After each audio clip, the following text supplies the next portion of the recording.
Hello everyone, welcome back to my YouTube channel. आज हम लोग पढ़ने वाले हैं प्रोटीन के सेपरेशन और प्यूरिफिकेशन मेथड में एस टी एस पेज। शुरू करने से पहले मेरा नाम है डॉक्टर शरणजीत कौर और आप मुझे अनअकैडमी ऐप पर पा सकते हैं, देख सकते हैं। मेरी क्लासेस जो होती हैं वो आपकी सुबह के 10:30 बजे और दोपहर में 12:30 बजे होती हैं अनअकैडमी प्लेटफॉर्म पर।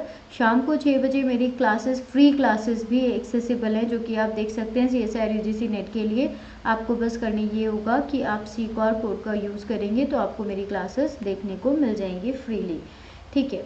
इसके अलावा आज हम लोग शुरू करने वाले हैं सेपरेशन मेथड्स में। तो बहुत सारे डिफरेंट प्रोटीन्स होती हैं, अलग अलग जो प्रोटीन्स होती हैं उनको अलग हम क्या कर सकते हैं, अलग एक जेल इलेक्ट्रोफोरेसिस से देख सकते हैं।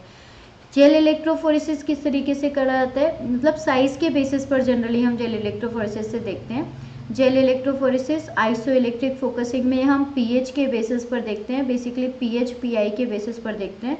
2 डायमेंशनल जेल इलेक्ट्रोफोरेसिस हम बाद में पढ़ेंगे, तो उसमें आपका पीआई प्लस आपका एसटीएस पेज दोनों इन्वॉल्व हो जाते हैं। ये वाली कैटेगरी इधर आ जाती है। अल्ट्रा सेंट्रीफ्यूगेशन में आप साइज के बेसिस पर देखते हो, मगर यहाँ चार्ज के बेसिस पर नहीं होता। तो चार्ज के बेसिस पर आपका, चार्ज और साइज के बेसिस पर जेल इलेक्ट्रोफोरेसिस है, अल्ट्रा सेंट्रीफ्यूगेशन यहाँ पर नहीं है।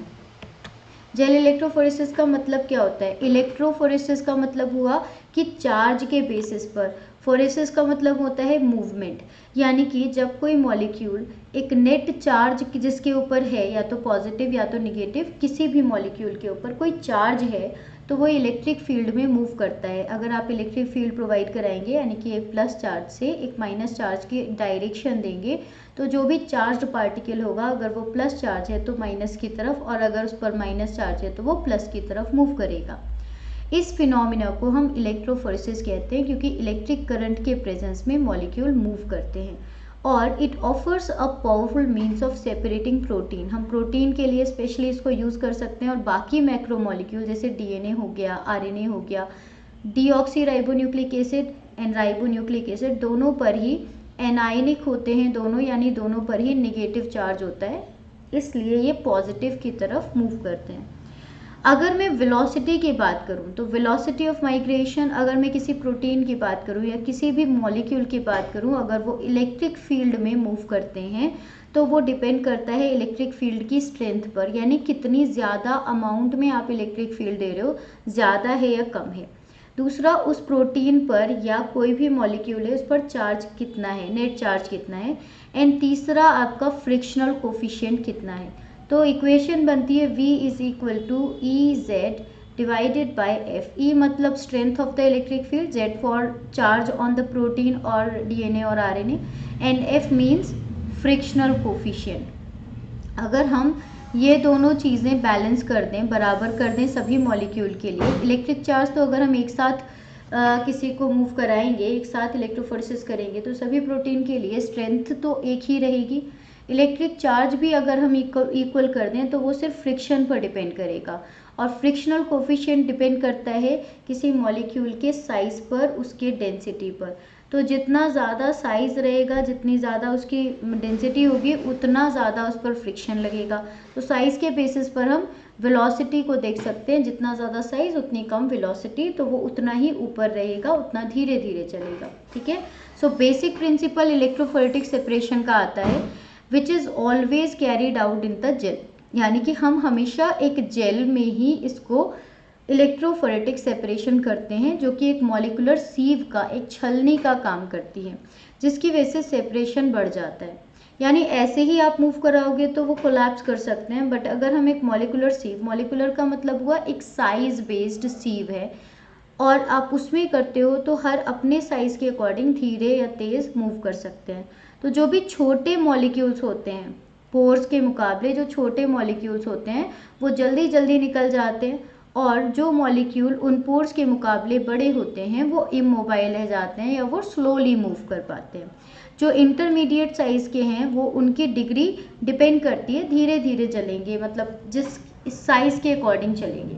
यानी जो सबसे छोटा होगा वो सबसे पहले जाएगा, सबसे जो स्मॉलेस्ट है वो सबसे पहले, फिर उसके बाद इंटरमीडिएट, फिर उसके बाद आपका आएगा जो लार्जेस्ट साइज होगा। इनकी वेलोसिटी लगातार कम होती जा रही है, धीरे धीरे जाते जा रहे हैं। पूरा प्रोसीजर की बात करूँ तो जो हमारा इलेक्ट्रोफोरेसिस होता है वो थिन वर्टिकल स्लैब में परफॉर्म किया जाता है पॉलीएक्रिलामाइड की, और इसीलिए इसको वर्टिकल जेल इलेक्ट्रोफोरेसिस भी हम कहते हैं, वर्टिकल जेल इलेक्ट्रोफोरेसिस। ओके, इसके अलावा बात करते हैं हम लोग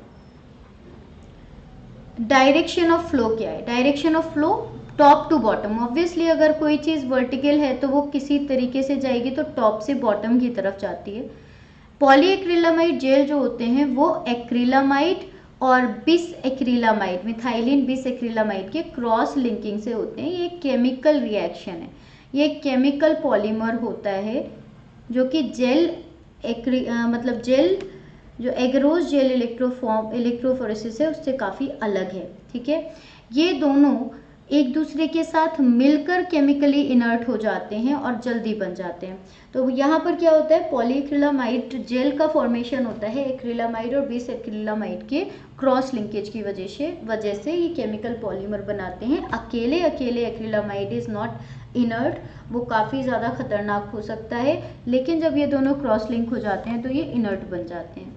आगे ये जो भी आपका इलेक्ट्रोफोरेसिस है उसमें हमने जेल बनाते हैं, तो जो जेल होता है उसमें जो मूवमेंट होती है वो ऑपोजिट होती है। So electrophoresis is the opposite of gel filtration. Gel filtration chromatography हम लोगों ने पढ़ा है।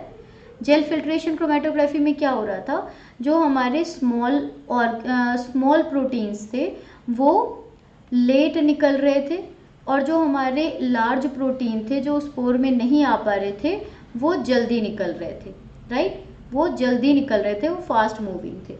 यहाँ इसका ठीक उल्टा है, क्योंकि सभी मॉलिक्यूल्स को चाहे उसका जो भी साइज है उसको सेम मैट्रिक्स से होके ही गुजारा जाएगा, एक ही मैट्रिक्स आप देंगे। यहाँ पर तो ये लार्ज वाली प्रोटीन उसकी जेल बीच में आ नहीं पा रही थी, इसलिए वो जल्दी निकल जाती थी। बट हम इलेक्ट्रोफोरेसिस जब पढ़ते हैं तो यहाँ पर एक ही मैट्रिक्स होता है और उसी मैट्रिक्स के अंदर छोटे से बड़े सभी को गुजारा जाता है, जिसकी वजह से जो आपका मास है प्रोटीन का, यानी उसका जो वेट है मॉलिक्यूलर वेट, उसके बेसिस पर हम उसको सेपरेट करते हैं under the denaturing condition. Denaturing condition का मतलब हुआ जब हम उस प्रोटीन को डीनेचर कर देते हैं। डीनेचर करने के लिए हम दो कंपोनेंट का यूज़ करते हैं, एक होता है STS, एक होता है बीटा मर्केप्टोइथेनॉल।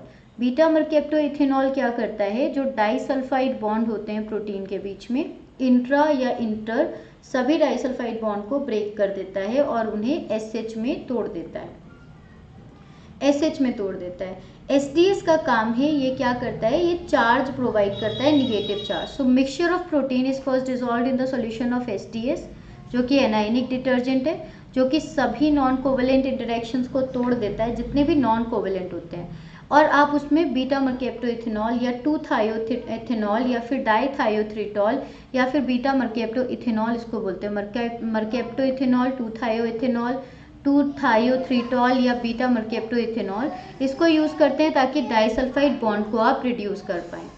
अब जब हमने STS डाला तो उसकी वजह से एनायंस जनरेट हो गए प्रोटीन के। कैसे, तो STS के पास निगेटिवली चार्ज आयंस होते हैं जो कि मेन चेन के साथ जुड़ जाते हैं। कैसे जुड़ते हैं, एक STS anion for every 2 amino acid residue. So if we have 1 2 3 4 5 6 7 8 9 10, अगर मान लेते हैं जितने भी हमारे पास 10 है, 1 2 3 4 5 6 7 8 9 एंड 10, तो हमारे इन दो से एक STS जुड़ा होगा, इन दो से एक STS जुड़ा होगा, इन दो से एक STS, इन दो से एक STS, इन दो से एक STS। So we can say जितने भी आपके अमाइनो एसिड हैं उसके हाफ STS आयन उस प्रोटीन से जुड़ जाते हैं। और जो निगेटिवली चार्ज आता है, निगेटिव चार्ज, वो कैसे आता है कि जो STS है, इस STS का कुछ एक पार्ट होता है जो कि होता है हाइड्रोफोबिक टेल। ये हाइड्रोफोबिक टेल जो होती है वो प्रोटीन के हाइड्रोफोबिक रीजन से बाइंड कर जाती है और इसका एक हेड ग्रुप होता है, वो हेड ग्रुप पर निगेटिव चार्ज होता है और वो निगेटिव चार्ज आपका चार्ज प्रोवाइड कर देता है, जिसकी वजह से लीनियर माइनस चार्ज आपकी प्रोटीन पर आ जाता है। ठीक है, अब जो भी उस प्रोटीन का नेटिव चार्ज था इसका कोई मतलब ही नहीं रह जाता, वो बिल्कुल इनसिग्निफिकेंट हो जाती है। नाउ जो भी आपका STS प्रोटीन है, STS और प्रोटीन का कॉम्प्लेक्स है, फिर हम उसको इलेक्ट्रोफोरेसिस में डालते हैं। जब इलेक्ट्रोफोरेसिस कंप्लीट हो जाती है तब हम उस जेल को सिल्वर स्टेनिंग से करते हैं या फिर कुमासी ब्लू से स्टेन करते हैं। छोटी प्रोटीन जल्दी मूव करती हैं जेल में और लार्ज प्रोटीन टॉप पर रह जाती हैं। ठीक है, तो ये इस तरीके का कुछ दिखता है असेंबली। यहाँ पर बफर दो तरीके से आप लोड करते हो, यहाँ पर और यहाँ पर। और इधर जब हम जेल पे आपकी प्रोटीन यहाँ पर इन जगहों पर ये जो वेल्स होते हैं यहाँ पर हम अपनी प्रोटीन के सैंपल लोड करते हैं। यहाँ नीचे प्लस चार्ज होता है, ऊपर माइनस चार्ज होता है। प्रोटीन के ऊपर क्योंकि हमने SDS दिया था तो निगेटिव चार्ज आ गया था, अब वो पॉजिटिव की तरफ मूव करेगी। जब वो मूव करती है तो देखिए आपके हर तरह के मॉलिक्यूल हैं, कुछ स्मॉल हैं, कुछ इंटरमीडिएट हैं और कुछ लार्ज हैं। तो ये जो मॉलिक्यूल्स होते हैं उसमें स्मॉल वाले सबसे नीचे, फिर आपके इंटरमीडिएट और फिर आपके लार्ज मॉलिक्यूल्स ऊपर रह जाते हैं। इस तरीके से मूवमेंट होती है। ठीक है, इस तरीके से हम साइज के बेसिस पर बेसिकली अब हर प्रोटीन को डिटेक्ट कर सकते हैं। ठीक है बच्चों, अगली बार हम लोग STS पेज से रिलेटेड कुछ क्वेश्चंस को सॉल्व करेंगे ताकि हम इस कंसेप्ट को अच्छे से समझ पाएँ। Thank you so much guys, जुड़े रहिए। और अगर अभी तक आपने चैनल को सब्सक्राइब नहीं किया है तो प्लीज़ सब्सक्राइब कर लीजिएगा। Thank you so much, take care, bye bye.